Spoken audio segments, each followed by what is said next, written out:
அன்பானவர்களே, குர்ஆனிலே ஒரு செல்வந்தனுடைய நிகழ்வை அல்லாஹ் சொல்கிறான். உலகத்திலே மிகப்பெரிய ஒரு செல்வந்தன். அவன் எப்படிப்பட்ட செல்வம் படைத்தவன் என்றால், செல்வத்தை கொடுத்த அல்லாஹ் சொல்கிறான், லதனூஉ பில் உஸ்பதி உலில் குவா அலா இன்ன மஃபாத்திஹு லதனூஉ பில் உஸ்பதி உலில் குவா. அவருடைய செல்வங்களின் களஞ்சியங்களுடைய திறவுகோல்களை, களஞ்சிய பொதிகளை அல்ல, திறவுகோல்களை, ஸ்டோர் கீன்னு சொல்லுவோம், களஞ்சிய சாலை திறவுகோல்களை சுமப்பதற்காக வேண்டி ஒரு பலசாலியான ஒரு கூட்டம் தேவை. அவ்வளவு செல்வம் படைத்தவன் அவன் தான் காரூன். மூசா அலைஹிஸ்ஸலாத்துடைய கூட்டத்தை சேர்ந்தவர். அவனுக்கு செல்வத்தை கொடுத்து அல்லாஹ் சொன்னான், வபித்தகி ஃபீமா ஆதாக்கல்லாஹு தாரல் ஆகிரா. உனக்கு தரப்பட்ட இந்த துறை, இந்த பணம், செல்வத்திலே மறுமை தங்குமிடத்தை நீ ஆசை வை, தேடிக்கொள். மறுமையிலே சுவர்க்கத்தை அடைய, அல்லாஹ்வுடைய திருப்தியை அடைய நீ முயற்சி செய்து கொள். உன்னுடைய இலக்கை, உன்னுடைய குறிக்கோளை மறுமையாக ஆக்கிக்கொள். செல்வந்தனாக வாழு. உலகத்திலே அவனுடைய குறிக்கோள் எல்லாம் மறுமையாக இருக்க வேண்டும். செல்வம் என்பது ஒரு துறை. அதில் அல்லாஹ்வை திருப்திப்படுத்துமாறு அவனுக்கு சொல்லப்பட்டது. வலா தபிகில் ஃபஸாத ஃபில் அர்த். பூமியிலே குழப்பம் செய்யாதே. பூமியிலே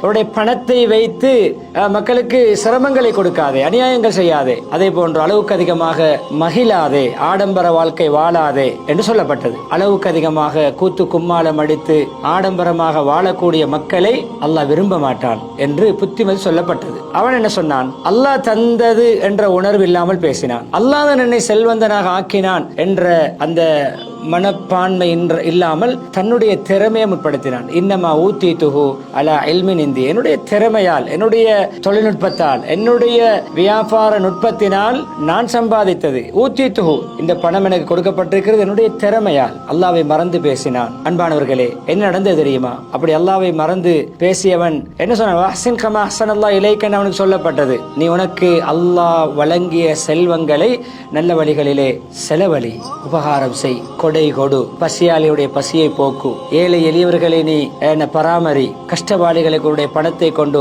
உதவி செய். அவருடைய துறையிலே செல்வந்தனாக இருந்து கொண்டு இறை திருப்தி அடையுமாறு சொல்லப்பட்ட பொழுது அவன் சொன்ன வார்த்தை தான், என்னுடைய திறமை, நான் என்னுடைய திறமையால் சம்பாதித்தது, நான் என்னுடைய இஷ்டப்படி சம்பாதிப்பேன், செலவழிப்பேன் என்ற பாணியிலே பேசினான். என்ன நடந்தது தெரியுமா? எந்த துறை, எந்த வளம் அல்லாஹ்வை சந்தோஷப்படுத்தவில்லையோ அது பறிபோகும், அது அழியும், அது முகவரி இல்லாமல் ஆகும். அவன் பெரிய ஆடம்பரமாக படைப்பட்டாளத்தோடு முன்னால் வலது இடது பின்னால் என்று அவருடைய பாதுகாவலர்கள் ஊழியர்கள் எல்லாம் அப்படியே வலம் வர பவனி வந்து கொண்டிருக்கின்ற பொழுது, பெருமதியான குதிரை வாகனங்களிலே வந்து கொண்டிருக்கின்ற பொழுது பூமிக்குள் சுழிவாங்கப்பட்டான். அந்த பெரிய உலக வர்த்தக மையம் நடத்தியவன், பெரிய பொருளாதார களஞ்சியத்துக்கு சொந்தக்காரனாக இருந்த தொழில் அதிபர், ஒரு பெரிய சீமான். என்ன நடந்தது? அவன் பூமிக்குள்ளே சுழிவாங்கப்பட்டான். எகிப்திலே குப்பைகள் கொட்டப்படும் இடமாக அவன் சுழிவாங்கப்பட்ட அவனுடைய தர்பார், அவனுடைய களஞ்சியம், அவனுடைய பொருளாதார மையம் அப்படியே மாறியது. அன்பானவர்களே, எந்த துறையை வைத்து